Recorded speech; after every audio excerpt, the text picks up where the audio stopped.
Good afternoon. Welcome to What Comes Next Live. I'm your host, Tom McCallum. I'm passionate about open leadership and write about leadership daily at tommccallum.com. I'm always inspired by listening to the thoughts of leaders I meet, which led to this show. Our guests will first share a little about themselves and their thoughts on what comes next. Then we'll look to draw out a few ideas and insights for you to take away. I'm joined today by a guest who is a first for me, which is somebody I've not met. Jerry Frentsos, world record holder many times over in Masters Swimming, and a mutual friend introduced us, Jeff Raker, who is one of the USA's top swimming officials and who I've known through our geeky side gig as FINA international swimming referees and starters. And I know him through coaching. So Jerry, you and I prepped a little bit, and you mentioned you prepare, although the tech side, I take full responsibility for screwing up. Tell us a little bit about Jerry and where you are now, then we'll talk about your thoughts on what comes next. Well, my name is Jerry Frentsos. I'm actually from Cincinnati, Ohio, and I swam with a relatively well-known swim team growing up, produced many Olympians. Unfortunately, I got third at Olympic trials, missed the Olympic team by 1800ths of a second. But that did not deter me from I never fell out of love with my sport. So even though I got third and that hurt a little bit. Right, tell you what, let's just pause on that one, because there won't necessarily be many people watching who actually get what that means. I've heard it said that the US Olympic swimming trials are the single toughest competitive event in any sport. What makes it so tough and what does it mean to have third place? Like, for example, where were you world ranked at the time? Well, I was ranked as high as third in the world at one point in 1988. And my projection for what the time I did at the trials would have gotten fifth at the games. So, I mean, and it wasn't that far off a bronze medal. So it was a little disappointing to watch the Olympics and to watch somebody, basically what I felt was swim in my spot and compete for the third for a bronze medal. So it's a fast meet. It's a very fast meet. So it was interesting. Yeah. So sorry to take you back to the trauma of the moment, but that's what you just said, projected to come fifth. Now, only maximum two people can compete in a swimming event from any country in the world. Yes. But the Americans, particularly back when you were swimming, was so far ahead of the other countries that quite often the third ranked person would be in real shouting distance of getting a silver or bronze medal. And to lose that opportunity because only two Americans can swim is what makes it probably the toughest sporting event, competitive sporting event in the world. So that was your starting point on probably having been swimming for many years at that point, I would imagine. Yeah, so that was my starting point. I actually started when I was 5 years old. So technically this is my 50th year of swimming. So wow. In a way, when you say what comes next, for me, it's more swimming. It's more swimming. It's more exercise. It's more taking care of myself. So it was interesting to kind of ponder the title of your show. And for me, it's not really what comes next. It's just really what continues. So, I mean, I would love to just keep, like I said, I've set 20 world records, 6 different age groups over the span of 4 decades and 3 continents. So it's funny, as somebody asked me recently, why do you do what you do? I didn't even pause. I just said, I'm really not training for world records. I'm training for old age. Old age is coming. We like it or not. It's tomorrow. It's the next week. It's a month away. It's a year away. So that's what I'm really training for. Is I'm training for old age. I don't want to fall down and hurt myself. I want to make sure I do yoga probably more than I swim. I do yoga 4 days a week. So I want to make sure my balance is spot on as I continue to get older. My training is just me staying young and preparing for old age. And basically the world records just seem to be a bonus. So yes, there is a lot of prep for setting a world record. There's a lot of, I have to do things correctly. I basically call it, I like to live intentionally well. I like to live intentionally well all the time. So what's next for me is just to continue living intentionally well, because I have this photo on my website that has me as a 1987 as a kid, and I have another photo at 2020 when I'm at this current age, and then I have another photo that has 3 question marks and for 2053, which is kind of keeps spacing the years out, is I would love to set a world record in 2053. I would love to set a world record in 2058 and just keep doing that every 5 years, because that's just, it's my way of knowing what's coming and how to prepare for it. Now, I don't swim all the time, every year, year in and year out. I do take a little time off, but I focus on, when I take the time off from swimming, I focus on muscle strength. So I will actually put on maybe about 5 to 7 pounds of muscle. I have my little mantra that I carry with me is I feel strong when I feel strong. And that means physically and mentally. So my exercise allows me to feel strong. And when I'm not swimming, I will go into the weight room and I'll lift weights, somewhat heavy. And then when swimming comes back around every couple years, I lose the muscle weight and I just I put on as much I call speed muscle as possible. And I start swimming maybe 2 years out from my next age group. So that way so this year for 2020 is supposed to be a big year for me. I was preparing myself to try to set 10 world records.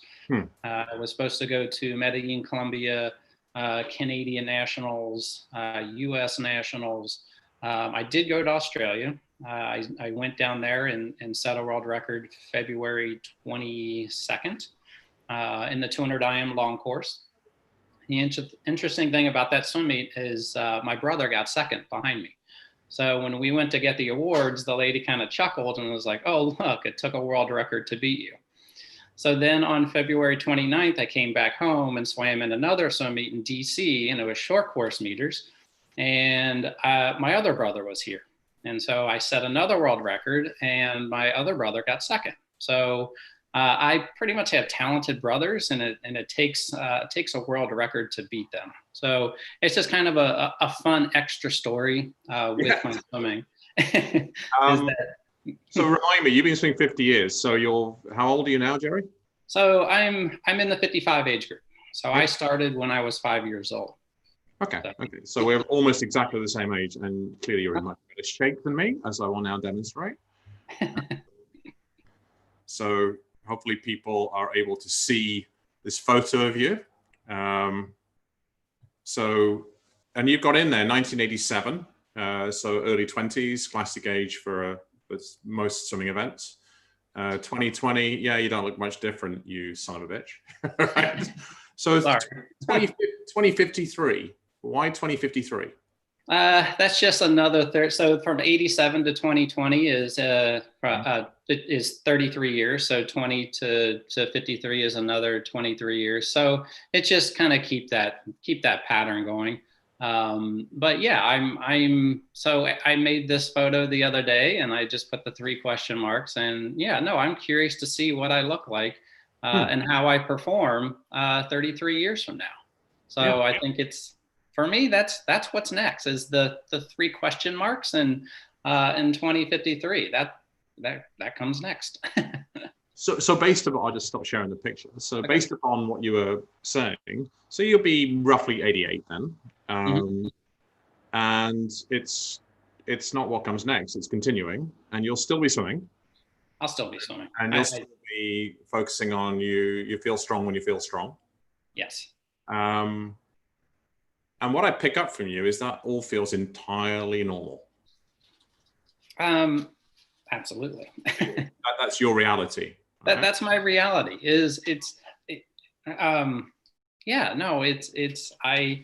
Like I said, I set world records, but I don't want to say they're easy for me, but they're enjoyable. I mean, I know there's a lot of people out there that are like, oh, I don't want my sport to define me. I love my sport.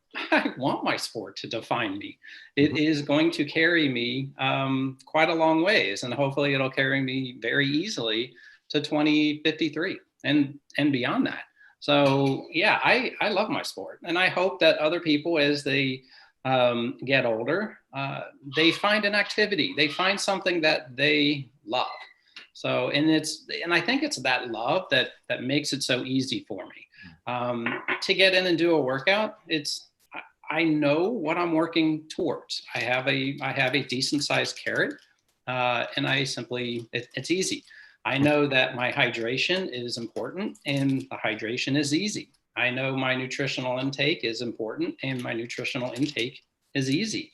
Yeah. I know certain things I'd like to consider what creates a biological advantage and what creates a biological disadvantage. Mm-hmm. So as I make decisions, that's really my driving force, is what are my biological advantages? That's I really like learning from people about the sort of, I'm a coach by, I guess, profession. And the book that invented the game of coaching around the mind was The Inner Game of Tennis in the 70s. So I've had two relatively elite, I'll say relatively elite swimmers as two of my sons. I'm very familiar with it, and I've got other people from swimming coming on as guests coming soon. And one of those is my friend, Coach Ian Armiger, who built Loughborough Swimming over the years, and pretty much every coach in world swimming knows Ian. James Gibson, who coached the ISL winning team in December, is a mentee of Ian's, and Ian was on his coaching team. But it's been 30 years since Ian coached technique. It's like he coaches the inches between here and here. So what fascinates, and I'm much the same with my clients. And what fascinates me with what you're saying is the idea around the love. And what immediately comes to mind is a US Olympian swimmer who was able to make the top two and also smashed his sport, which was breaststroke. A few years behind you was a guy who then moved to the Cayman Islands. That's where I got to know him, called Mike Barron. So swimming Hall of Famer, you'll be familiar. He reinvented this breaststroke for about 10 years. His world record stood for 10 years. He got out of the pool. He didn't gold medal in 88. He did gold medal in 92. And he got out of the pool and never got back in the pool for a decade. He was done. Yeah. He was cooked.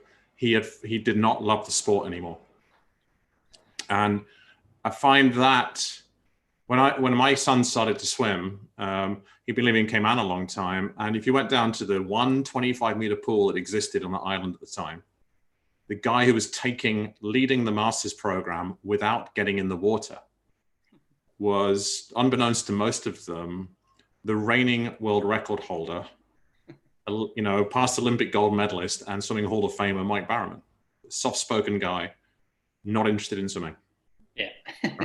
It's like, so I think that links to there's a Japanese term called Ikigai, which is often represented by 4 overlapping circles, but fundamental of what are you good at, what can you get paid for, what does the world need, but it's also the 4th one is what you just talked about, is what do you love. So that's a fascinating driver. Is you wouldn't be doing this, you wouldn't still be swimming, you wouldn't be happy for the sport to some level define who you are, including, as I would be aware, but unless people very involved in swimming wouldn't be aware of, the club affiliation you have there is quite some club as well, right? So it's all part of your identity. And also part of it is, you have a piece of artwork on the wall and you tell me before that's one of your kids did that. It's awesome. It's a really nice piece of artwork. So I'm just fascinated by this piece around what do you love? And in talking to other people, I'm sure you're a very inspirational guy and your story's inspirational. So what tips and ideas have you shared with people that how they, what they could be looking at to live intentionally well, aside from the technical, you know? Yeah, so I guess what I focus on the most when I don't want to call them clients. It's just kind of like what you've said is that I provide a little bit of inspiration to others. I love when people lead others by being the example. So that's part of what I love. And it's funny is when I coach a swim team and I coach every Tuesday and I go down to DC. And one time I was just simply, I noticed a lifeguard every Tuesday. I would see him, and he was our main lifeguard. And then for about 6 months, 7 months, 8 months, 9 months, I noticed that he looked 5 pounds heavier, then 10 pounds heavier, then 20 pounds heavier, and then 30 pounds heavier. So I finally approached him. I was just like, okay, that's incredible. You've lost a great amount of weight, haven't you? He goes, I have. And I was like, wow, how'd you do it? And he just simply looked at me and very quietly, he just said, watching you. And I was like, what do you mean? He goes, I watch you come in every Tuesday and you swim for an hour and a half by yourself. And then you go over and you do your push-ups and pull-ups and sit-ups by yourself. And then their team comes in and you still have all this energy to coach your team. So I just was trying to imitate you. And that's what I love the most is that type of story, is that where you can just go about your day in such a way that you quietly inspire and lead others just by your actions, just by showing up and by doing what you should be doing every day. People see it and people notice it. And so I love that story because he just looked at me and he goes, just by watching you. So I love when I see other people take that on, not to do it for any other reason, but for the love for themselves. People see it, people notice it, and you do make changes. So I think by just myself living intentionally well, people notice. It's not like I seek the attention. I just do what I do. And just like you'd said earlier, it's like setting world records feels normal to me. And they do. They're not always easy. I don't always set world records. But it's the dedication I have to myself. I try not to drink too much alcohol. I know that creates a biological disadvantage, and it's going to move me away from any type of world records. I make sure that I go to bed at a certain time every night. I make sure I get up at the certain time every morning. I easily, comfortably, regularly sleep 8 hours a day, 8 hours a night, and I sleep through the night. I rarely wake up. I'm just making sure that there's a couple things that I do correctly starting at lunch that gets me through the day, that really prepares me for sleep. But my sleep has been spot on for an easy 30 years, 35 years. For people not men in their 50s listening, for them to understand that for lots of different reasons, as you age, sleeping through the night for 8 hours is statistically very anomalous. Yes. But the word intentionally well is, I as an ex-athlete, nothing like your level, but as an ex-athlete myself, when I'm working with leaders, very often what we're looking at is how are they showing up? And the idea of leading by example is often if you're showing up to lead these days a Zoom town hall for people, right? How prepared are you? How rested are you? Right? Did you get a good night's sleep last night? Did you set yourself up for sleep? Do you get good exercise? And it's fascinating how, you and I both know swimming quite well, me vicariously through the swimming community, not as a competitive swimmer. But it's this idea of pacing. You talk about your age group, it might be every 2 years, every 4 years, Olympic cycles. And in most swimmers, I'm giving some stuff for people not involved in swimming. Most swimmers only try to swim fast at most 3 or 4 times a year. Right? And so it's these cycles. And yet if you ask people on a percentage from 0 to 100, how flat out are you working every day? They will say 100%.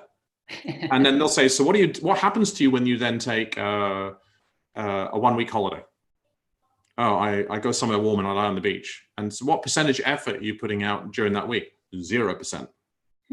And then what happens when you go back to work? Oh, 120%, and then back to 100%. And so the question I often ask them is, so when it gets to the Christmas holidays, do you ever get ill the day after you stop for the Christmas break? How did you know? That happens every year. And I'm going, well, let me explain to you how swimmers and many elite athletes who create training cycles will actually build. And if you took a light, they'll be building up, and you know all this way better than I do, and then taking a rest. And rest is part of the program, and sleep is part of the program, and nutrition is part of the program.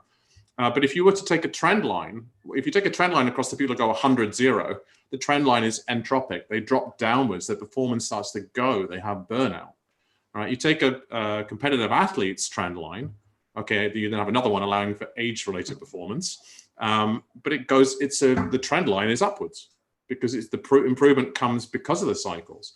So I'm getting into a bit of detail there, but it's just a huge reminder for me that it's something, and I'm sharing it because people will watch they'll listen to the podcast, they'll watch this after the airing, and it's incredibly powerful. And I think the thing I would touch on now is, the real power in what you're saying to me is it's not what comes next, it's what continues. Right? Statistically, most people in their mind, the paradigms we live in, because we've always, 6 most dangerous words in business to me are we've always done it this way, right? Is they expect, okay, I'll work till I'm 65, I'll retire, my life expectancy is 70, so maybe I'll see the grandkids, I might, do whatever else, but how much money do I need till then? For many reasons, and my friend Chip Connolly was on the show, and he runs the Modern Elder Academy in Baja, right? And he's 60 this year. And it's like, well, what if you live a healthy, active life till you're 90? We need to rethink so many paradigms, including the world of work, because your pension, your Social Security isn't going to cut it if you're living an active life into your 90s. But what if you do? What if you turn around and you say, turn around if you're married, or have a partner, and you turn around to your partner and say, well, actually, honey, I'm going to be with you for the next 50 years. And they go, oh, shit, do I have to put up with you that long? Right? So,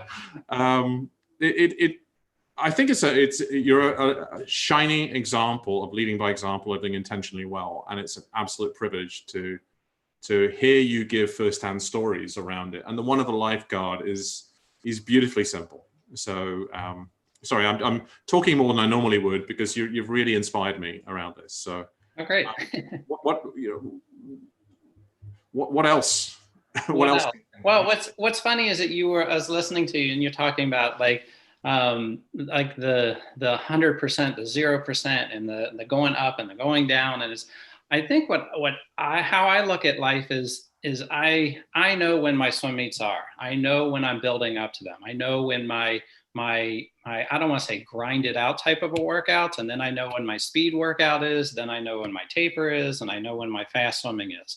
What I try to do is for me, there really is no mental up and down. It's just that I just plan it out, and I know what's coming next.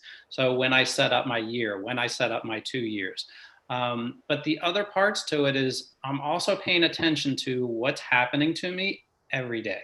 So when I go in to swim, unfortunately, when I go into swim practice, I sometimes will try to swim with a team. But as soon as I show up, everybody looks at me and they get out of lane 8. And so there I am all by myself in lane 8, and I'm swimming by myself again. So a lot of times I just swim. I do all my training basically by myself. And so what I do is I go in and then I have 2 types of workouts. I have a physical workout and I have a mental workout. So if I get to the pool and I feel physically strong, then I know it's going to be a physical workout, and it might run for about 90 minutes with very specific types of sets and things like that. But when I go to the pool and I'm not feeling strong and I feel tired, fatigued, worn out, I have what I call a mental workout. So I'll throw away the physical workout, knowing that my body's telling me that no, today is not your physical workout. That workout is a mental workout. Then I swim slow. I work on my technique. I work on my turns. I work on just the little things to try to capture, because every workout I need to try to capture an extra 1/100th of a second somewhere. Mm-hmm. So if I'm not feeling physically strong, I don't throw that day away. I just simply say, okay, it's a shift to the mental workout. And I try to do that with my days as well. So if I feel a little fatigued, I don't sit there and think, oh, this day is going to be a waste. So what can I work on for this day that I'm okay? I feel a little run down. I feel tired. So what can I work on to help sharpen my mental side of my life? And then other times I feel strong, and I feel strong physically or mentally. So I take it and I break it down to 2 workouts, and then sometimes I break it down to 2 days. Now, and if I feel that this day just feels mentally not with it, physically not with it, then I just recognize that I have my third option. The third option is today is a rest day.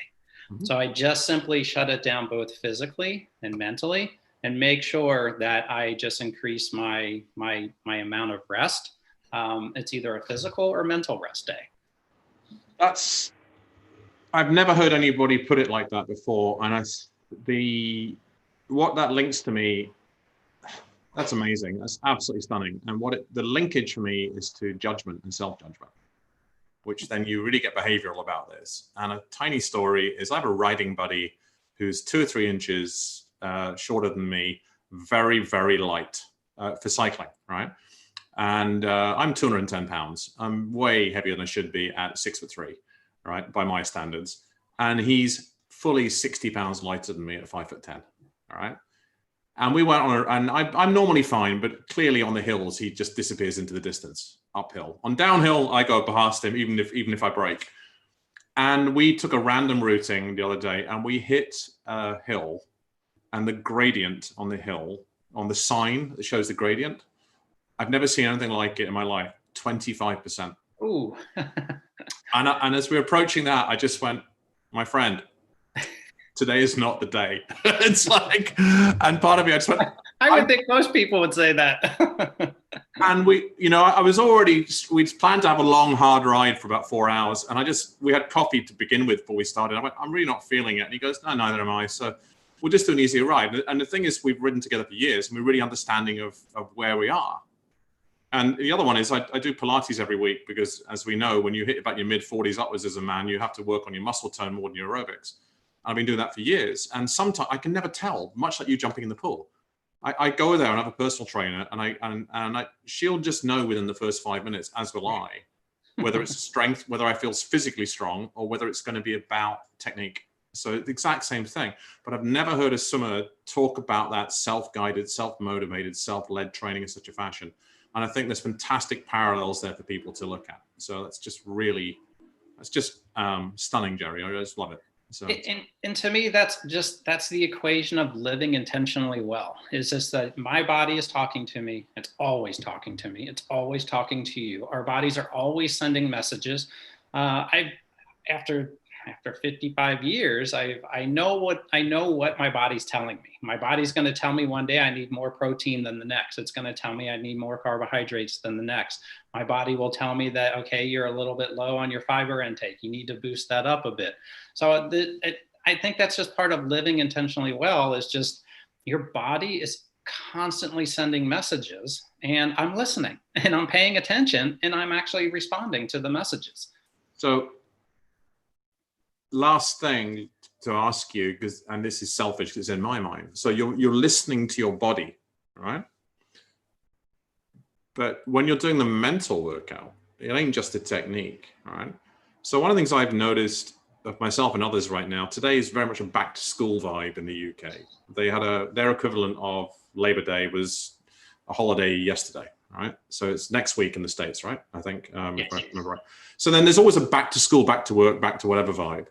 But sitting behind it all in most parts of the Northern Hemisphere where it's back to school is what happens next with the pandemic, right? And I realized that part of why I felt tired on Sunday, I felt fine. I mean, I've been feeling strong. I've been riding well this summer, was probably some level of unconscious at that point, which I'm bringing consciousness to, almost existential exhaustion of like, we've been at this for 6 months. And actually life is to some degree normal now where I live, and for my own personal life, apart from lack of ability to travel. but it's like, what's going to happen in the next few months?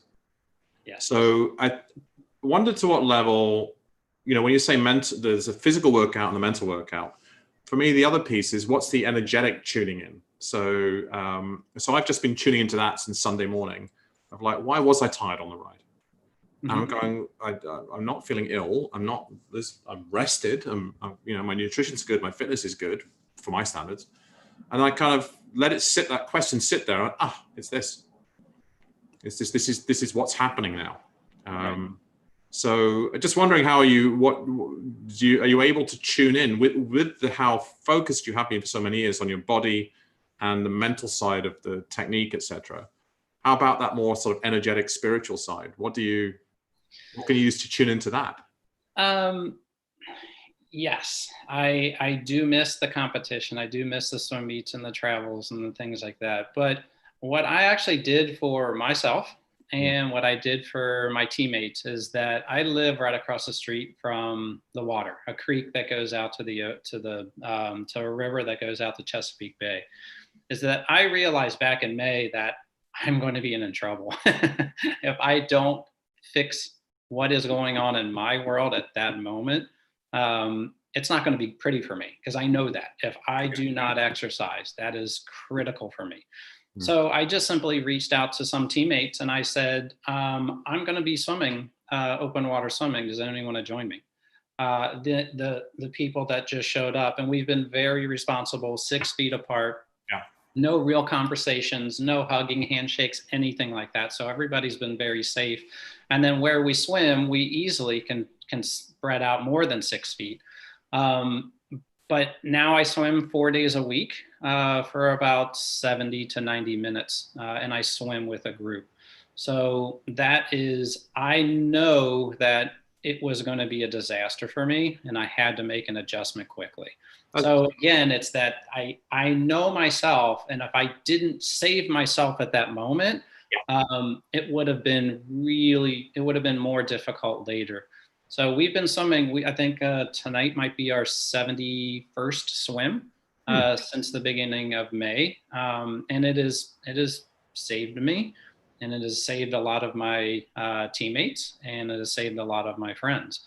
So I just simply knew that I needed to do something, and I wasn't going to let the pandemic, and I wasn't going to let 2020. To be honest with you, and it's going to sound really strange, is 2020 is one of my greatest years. 2020 for me will go down as one of my greatest years. I got to travel with my brothers. I set 2 more world records to finally get to number 20 that I've been shooting for decades. I spent 2.5 years writing a book. I finally finished that. I got it into print. I published it. That book's now getting me speaking engagements. Yes, they're on the computer, but I don't want this pandemic to define my 2020. I want me to define my 2020, and I'm doing it. So I'm conscious we've run over time. I allowed it for a bit because I screwed up for a couple of minutes. I could talk, I could listen to you, I could, tell a story myself and then provoke another brilliant story from you for hours. But we better wrap up. It's been an absolute pleasure. I'm going to try to wrap up without screwing it up. But before we do that, can you just let us know where we can find you online, Jerry? So my website is liveintentionallywell.com. That's the pretty cool and easy to remember one. So let me see if I can get this going without messing it up too much. But yes, we'll be wrapping up in a minute. Okay, so I thank you so much. It's been, as I said, inspiring, and your particular tip around the 2 different workouts was something I've never heard before. And I honestly wish I knew that to share it with swim coaches at times when my kids were struggling with a balance between 12, 13 practices a week and academics and life. So absolutely remarkable. So thank you very much, Jerry. Oh, Thank you so much. I really appreciate it. This has been great. Cool. Thanks. All right.